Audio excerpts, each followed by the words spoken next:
पापा बहुत खुश थे दरअसल। रात में नींद आई थी जब आपका रिजल्ट आया? जी तो तब क्या थी आपकी प्रतिक्रिया क्या थी? धैर्य खोने लगते हैं, जी। मतलब पढ़ाई में नौकरी तक पहुंचने के लिए कितना पेशेंस जरूरी होता है? जी। मैं इसमें सफलता का मेरा सबसे बड़ा राज देना चाहूँगा धैर्य और अनुशासन जी। को।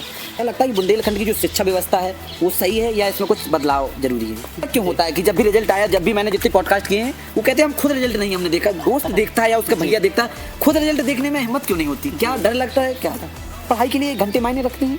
और हमारे बुंदेलखंड के युवाओं को आप क्या मैसेज देना है? आपने शायद किरत सागर का नाम सुना होगा। जी जी बिल्कुल। बहुत से युवा वहाँ से निकलते हैं, वनडे एग्जाम में भरमार है वहाँ से, तो जी जी जी। यूपी पुलिस में ले लीजिए, रेलवे में ले, भरमार है वहाँ पे, लेकिन अपने वहाँ सबसे बड़ी कमी आती है, कोई बड़ा अधिकारी रैंक में नहीं जा पा रहा। क्या कारण है? कर दिखाओ कुछ ऐसा कि दुनिया करना चाहे आप जैसा।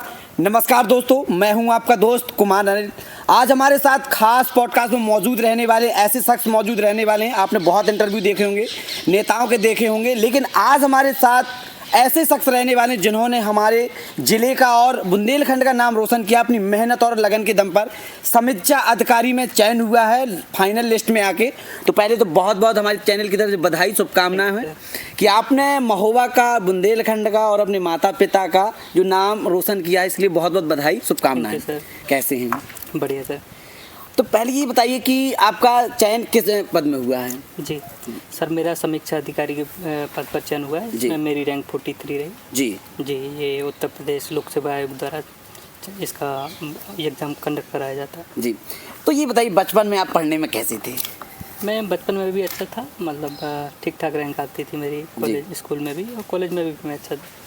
आप भी इसमें चयनित हुए हैं, क्या सेटिस्फाई हैं कि ये हमारे लिए परफेक्ट है? इसी की प्रिपरेशन कर रहे थे या अदर एग्जाम की कर रहे थे? नहीं, मैं दरअसल लोक सेवा आयोग की तैयारी कर रहा था। जी जी, तो ये इसका भी मतलब जो सिलेबस है वो मिलता जुलता है, इसलिए मैं इस पर चयनित हूँ। लेकिन अभी मैं पीसीएस के लिए लगा हुआ हूँ। जी, इस बार 2024 का जो मैंने इंटरव्यू भी दिया था, लेकिन जी फाइनल लिस्ट में मेरा नाम नहीं रहा है। जी जी। अब देखने वाले आपको देखेंगे जी। वो समीक्षा अधिकारी, कई लोग नहीं जानते क्या होता है। समीक्षा अधिकारी होता क्या है? जी, समीक्षा अधिकारी का जो काम है, जो विधानसभा सचिवालय है अपना, उसमें बैठता है, और इसका कार्य है कि जो भी जिले से भी जितनी भी रिपोर्ट्स आती हैं उनका रिव्यू करना, समीक्षा करना और आगे इसको मंत्रालय को फॉरवर्ड करना। जी। अब बताएगी, बुंदेलखंड की युवा बहुत देखेगा आपको, चैनल के माध्यम से देखेगा। जी। तो आप पढ़ाई किस माध्यम से करते थे? क्योंकि आजकल का जो बच्चा है बहुत कंफ्यूज रहता है, कभी ऑनलाइन पढ़ने लगता है, कभी ऑफलाइन पढ़ने लगता है, तो आप कैसे पढ़ते थे? जी, इसमें अपना फोकस रखिए, जो भी अपना जिस एग्ज़ाम की भी आप तैयारी कर रहे हैं, अपना जो भी सिलेबस है उसको अच्छे से तैयार कीजिएगा। जी। और अपना टारगेट बनाइए, जो भी डेली का टारगेट भी बनाइए, वीकली मंथली जो भी है उसको पूरा कीजिएगा जो भी है, और इस तरह से चाहिए तो ठीक है। लेकिन आजकल देखा हो जैसे ऑनलाइन जैसे पढ़ाई करते हैं, तो इसमें अनुशासित रहने की बहुत ज़्यादा ज़रूरत है, क्योंकि इसमें टाइम अधिक जो हम पढ़ते हैं उसकी जगह पे अदर चीज़ों में ज़्यादा चला जाता है। जी। तो इसके लिए अनुशासन बनाए रखना बहुत ज़रूरी है। अब सबसे बात आएगी, सफलता का मूल मंत्र क्या रहा है आपका? आपने ऐसा क्या किया जो आपकी 43 रैंक आई है ना, 43 रैंक क्या है? सफलता का राज क्या रहा है आपका?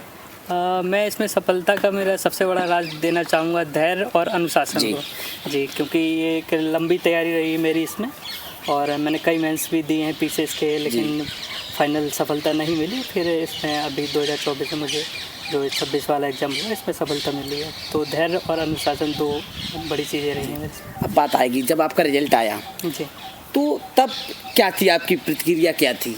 जी, जिसका जो रिजल्ट आया उसके मतलब 2 से 3 दिन पहले पीसीएस का भी रिजल्ट आया था, जो फाइनल लिस्ट में मेरा नाम नहीं था, तो मायूस था, क्योंकि लंबी तैयारी थी और आशा थी कि इसमें होगा, अच्छा हुआ था फिर, लेकिन नहीं हुआ। तो रिजल्ट देखने में थोड़ा सा घबराहट भी हुई। जी। फिर लिस्ट में नाम देखा, रिजल्ट भी आया था लगभग 11:45 के आसपास रात में, तो अच्छा लगा। फिर मेरे भैया मुझे हमेशा से गाइड करते रहे हैं, तो सबसे पहले मैंने भैया को ही फ़ोन करके बताया था।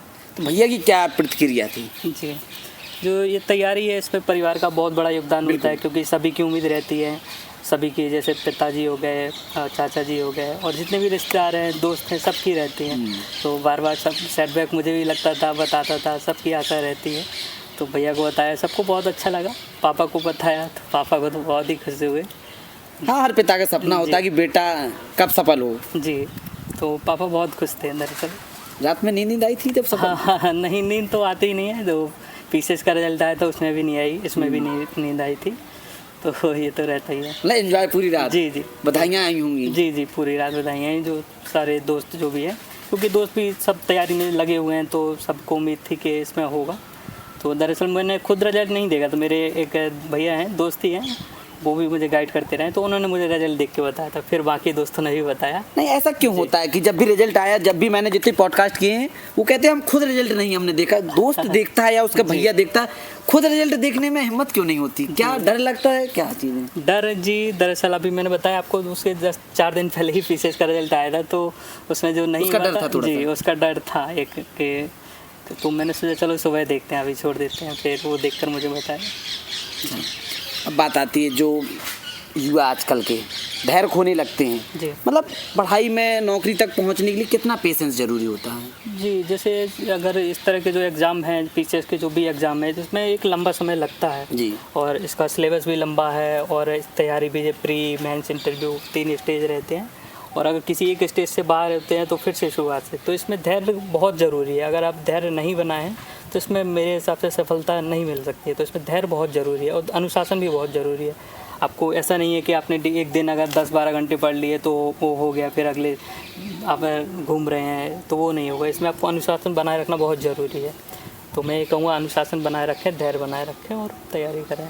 बुंदेलखंड के लिए आप क्या कहेंगे? बुंदेलखंड का टैलेंट बहुत है, युवाओं में पढ़ने वाले हैं, लेकिन एक माध्यम नहीं मिल पाता। क्या लगता है कि बुंदेलखंड की जो शिक्षा व्यवस्था है वो सही है या इसमें कुछ बदलाव जरूरी है? जी हाँ, बुंदेलखंड अपना शिक्षा के दृष्टिकोण से देखा जाए तो काफ़ी पीछे है, तो बहुत ज़रूरी है, सुधार की बहुत ज़रूरी है। लेकिन अभी कुछ समय से रिजल्ट कुछ बेहतर हुआ है जी, तो इसमें आगे आना चाहिए। हमारे जनप्रतिनिधियों को भी आना चाहिए कि वो शिक्षा को आगे बढ़ाएं, और जो हमारे अधिकारीगण हैं उनको भी आना चाहिए। जैसे मैं गया हूँ, मैं भी प्रयास करूँगा, और जो भी मतलब चयनित हो रहे हैं उनको भी प्रयास करना चाहिए कि और लोगों को मोटिवेट करें, जो भी हेल्प हो सके, मतलब सहायता हो सके वो करनी चाहिए सबको, ताकि और लोग भी आगे आएँ और बेहतर प्रयास हो सकें। पढ़ाई के लिए घंटे मायने रखते हैं? घंटे तो मायने नहीं रखते हैं। आप देखिए, कोई वो एक ही चीज़ को 2-3 घंटे में अच्छे से तैयार कर सकता है और उसी को कोई 1 घंटे में तैयार कर सकता है। तो इसकी जगह मैं कहूँगा कि आप एक टारगेट बनाइए कि हमें इतना सिलेबस इतने टाइम में करना है, वो उसके अकॉर्डिंग करना चाहिए। घंटे के हिसाब से पढ़ाई को तोड़ना मेरे हिसाब से ठीक नहीं है। कोई आपने कोचिंग का सहारा लिया या फिर सेल्फ? जी हाँ, मैंने कोचिंग का सहारा लिया था। मैंने कोचिंग पूरा किया था और इसके बाद मैंने फिर अपना सेल्फ रखा। अगर जो भी मतलब आगे आ रहा है तो मतलब या तो कोचिंग रहे या फिर आपका कोई अच्छा जो आपको गाइडेंस इसमें बहुत ज़रूरी है। आपको कोई गाइड करने वाला होना चाहिए। वो कोचिंग भी हो सकती है, आपके पेरेंट्स, भैया, मतलब कोई भी हो सकता है जो इस लाइन में हो, आपको अच्छे से गाइड कर सकें। जी, बात आएगी कि बचपन में आपकी पढ़ाई कहाँ से हुई? 1 से 5 तक या इससे या बाहर हुई या फिर लोकल के या सरकारी विद्यालय में हुई? मेरी जो प्रारंभिक शिक्षा रही 1 से लेकर के 8 तक वो अपने ग्राम श्रीनगर में ही हुई है। इसके बाद मैंने 9th-10th महुआ से ही किया है जी, सेंट जोसेफ से, और 11th-12th अपना सरस्वती विद्या मंदिर से किया। इस सफलता का श्रेय किसे देना चाहेंगे? माता पिता को, गुरुजनों को? सबसे बड़ा हाथ किसका रहा है इसमें? क्योंकि माता पिता को तो सबसे बड़ा रोल रहता है, बचपन से बड़े होने तक माता पिता का रहता है, लेकिन फोकस आप किसको देना चाहेंगे इस चीज़ का क्रेडिट ज़्यादातर? जी, इसका क्रेडिट मैं भैया को देना चाहूँगा, क्योंकि जो इसमें जब मैं इस फील्ड में आया तो सबसे पहले भैया ने ही मुझे गाइड किया था कि मुझे इस तरफ जाना चाहिए जी। और बाकी पापा का हमेशा फाइनेंशियली हर तरह से मतलब सपोर्ट रहा, फ्री हैंड रहा है, मतलब जितना भी पढ़ना है जो भी है अपना करिए। पापा की तरफ से, पापा, चाचा, सबका मतलब परिवार का पूरा सपोर्ट था, और गाइड मुझे भैया ने ही किया था स्टार्टिंग से, तो भैया को मैं श्रेय देना चाहूँगा। और बाकी दोस्त हैं, क्योंकि जब रिजल्ट आता है तो सबसे ज़्यादा हिम्मत जो बढ़ाते हैं वो दोस्त लोग भी बढ़ाते हैं, तो दोस्तों का भी बहुत श्रेय। कभी लगा कभी कि हम ये नहीं हो पाएगा, हमसे नहीं हो पाएगा? कभी अंदर से टूटे, कभी ऐसा लगा? नहीं, ऐसा तो नहीं मुझे कभी लगा कि मैं नहीं कर पाऊँगा। मतलब हाँ, ये रिजल्ट आता था, बेकार लगता था कि नहीं हुआ, लेकिन जो मतलब देखता था जैसे मित्र हुए तो मुझे लगता था कि मैं भी कर लूँगा जिस हिसाब से। जी, तो ऐसा कभी नहीं लगा कि मैं कर नहीं पाऊँगा। हाँ, ये है कि रिजल्ट आता था, नहीं होता था, तब थोड़ा सा दुख होता था, हिम्मत भी थोड़ा सा टूटती थी, लेकिन ये नहीं था कि मैं कर नहीं पाऊँगा, ये नहीं रहता। घर की आर्थिक स्थिति कैसी रही? कभी ऐसा तो नहीं हुआ मतलब मिडिल फैमिली से रहे या अच्छी या कैसी रही? नहीं, हाँ, मैं मिडिल क्लास फैमिली से ही रहा हूँ, लेकिन पापा ने हर तरह से मतलब फाइनेंशियली कभी कोई दिक्कत नहीं हुई है, मतलब फुल सपोर्ट किया है, कोई दिक्कत नहीं की पढ़ने में।